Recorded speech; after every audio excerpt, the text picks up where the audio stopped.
খারাপ, অবশ্যই আমি খারাপ, কারণ কারো ইচ্ছে মতো আমি বদলাই না। আমি সত্য বলি, আর সত্য কষ্ট দেয়। আমি যেমন তেমনই থাকি, সেটাই ভালো। নিজেকে ভালো রাখার চেষ্টা করি। আমি প্রতারণা করি না, কারণ কাউকে মিথ্যে ভালোবাসা, সেটা সেটা কি বলো তো, সেটা যে অনেক যন্ত্রণার, অনেক বেদনার। তাই যেমন তেমনই থাকার চেষ্টা করি। কি হবে বলো প্রতারণা করে?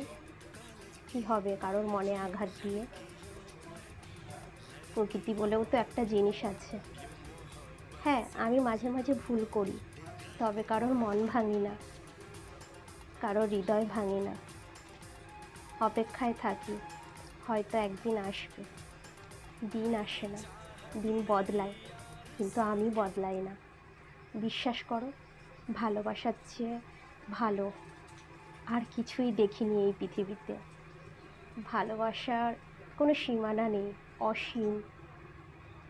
যত দেবে ততই বাড়বে। কী লাভ বলো ঘৃণা করে? কী লাভ বলো কারোর মন ভেঙে? তাই সবসময় চেষ্টা করি ভালোবাসার। ভালোবাসা যে বরাবরই সুন্দর, হয়তো কখনো যন্ত্রণার, কখনো বেদনার, কিন্তু তার মধ্যেও যে সুখ পাওয়া যায়, শান্তি পাওয়া যায়। কি ঠিক বললাম তো? শুভ সকাল সবাইকে। সবাই ভালো থেকো, সুস্থ থেকো।